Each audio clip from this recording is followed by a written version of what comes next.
As many of you are aware, if you've been watching us the past several weeks, we are committed here on the Rick Amato Show to introducing you to those who are the most intriguing grassroots candidates across America.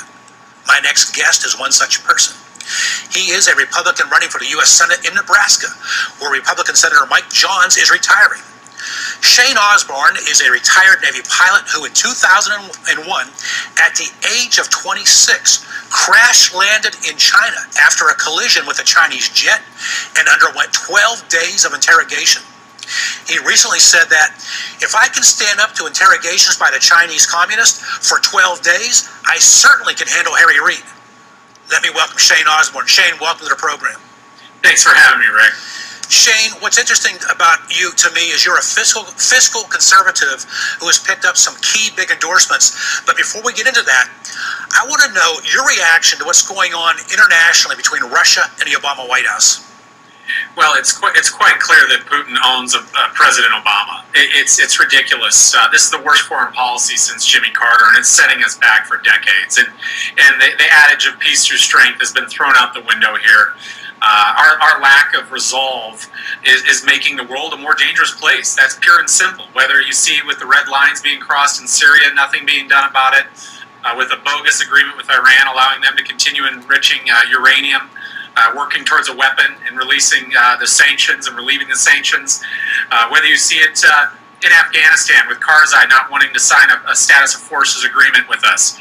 You're seeing the Chinese emboldened with their air defense identification zone expansion in the entire South China Sea, something similar that happened back in 2001, resulting in my mid-air. And now you see it with Putin and Crimea. And they were figuratively laughing at us, but now they literally are laughing at us.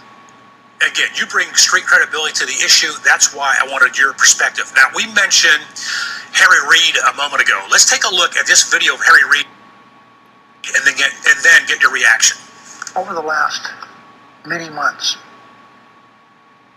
millions of Americans have signed for affordable health insurance, many for the first time ever. Despite all that good news, there's plenty of horror stories being told. All of them are untrue, but they're being told all over America. Shane Osborn, care to respond? He'll say anything. You know, back in 2009, I spoke across the state of Nebraska at rallies trying to fight Obamacare's passage and trying to convince Senator Nelson not to make the mistake he made. And I said the same thing then as I'm saying now. If you want to see how government-run healthcare works, and that's what this leads to, Rick. This leads to single-payer healthcare. And if you want to see how that works, you don't need to go to Europe. You don't need to go to Canada. Just go down to your local VA.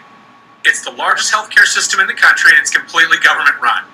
And every day veterans are dying because they can't get access to health care. It's taking 12 to 24 months to get our new veterans coming back from the war on terror processed through the system before they're even receiving any care. You're right. So what does the federal government do? They throw more money at the problem, and it doesn't work.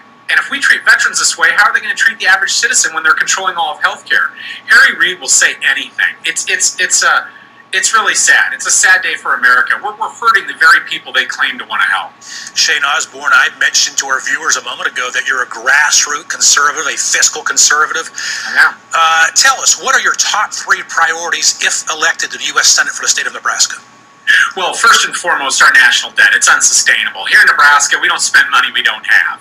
We have a balanced budget amendment. It works really well for us here in the Cornhusker State. Could you imagine how good it worked for us out in Washington, D.C.?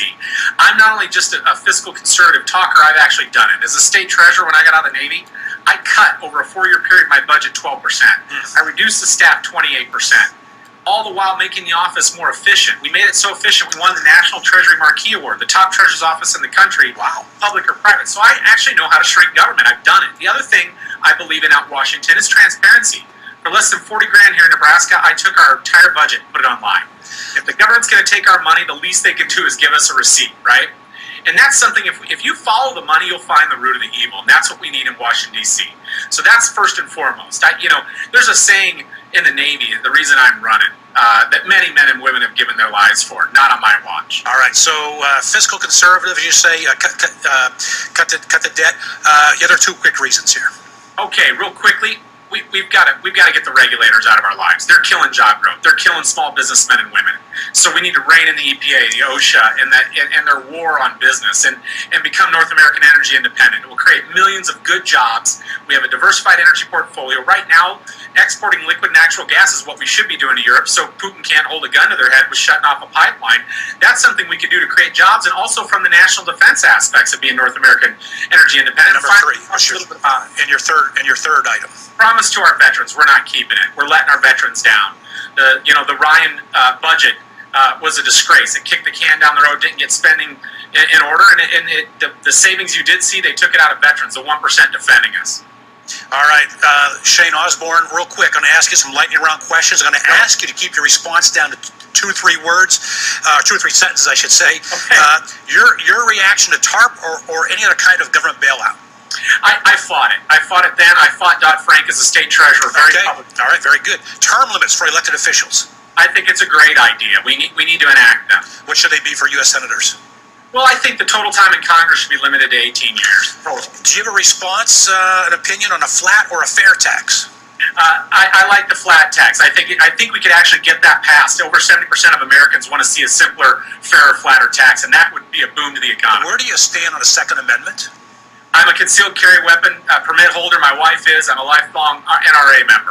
I believe strongly in it. Shane Osborn, I don't normally do this, but I believe you have what the U.S. Senate desperately needs in America today.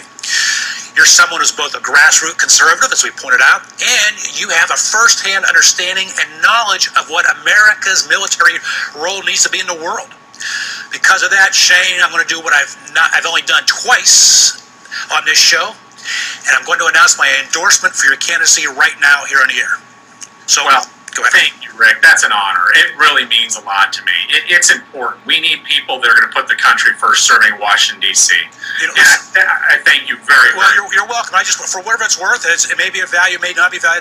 We'll see. But what I'm impressed with is your passion, your commitment to fiscal conservatism, and we're watching before our eyes the fact that the world is still a very dangerous place. We need men, we need women like you to lead us in the halls of Congress and the U.S. Senate.